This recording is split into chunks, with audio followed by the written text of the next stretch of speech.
ನೋವಿನಲ್ಲೇ 2ನೇ ರಾತ್ರಿ ಕಳೆದ HDR ಸಾಮಾನ್ಯ ಕೈದಿಯಂತೆ ಊಟ ಮಾಡಿದ ರೇವಣ್ಣ.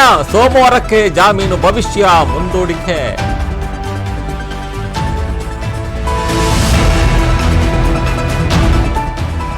ರಾಜ್ಯಪಾಲರ ಮಡಿಲಿಗೆ ಪೆನ್ ಡ್ರೈವ್ ಕದನ. ಕಥಾನಾಯಕಿಯಿಂದ ಬಂಡೆ ಮೇಲೆ ಕುಮಾರಣ್ಣ ವಾಗ್ದಾಳಿ. ಇತ್ತ ಪ್ರಜ್ವಲ್ ಎಡೆಮುರಿ ಕಟ್ಟಲು SIT ತಂತ್ರ.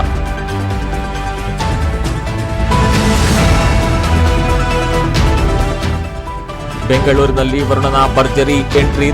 ತಡರಾತ್ರಿವರೆಗೂ ಸುರಿದ ಮಳೆಯಿಂದ ಅವಾಂತರ. BESCOM help line.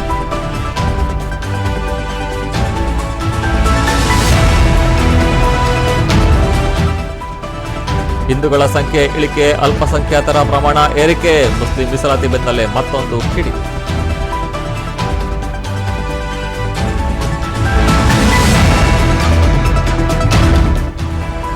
ಕೊಹ್ಲಿ ಸಿಡಿಲಬ್ಬರಕ್ಕೆ ಪಂಜಾಬ್ ಪರಾಜಯ. RCB ಪ್ಲೇ ಆಫ್ ಕನಸಿಗೆ ಮತ್ತಷ್ಟು ಬಲ. ಇತ್ತ ಲಕ್ನೋ ತಂಡ ತೊರೆಯಲು ಮುಂದಾದ ರಾಹುಲ್.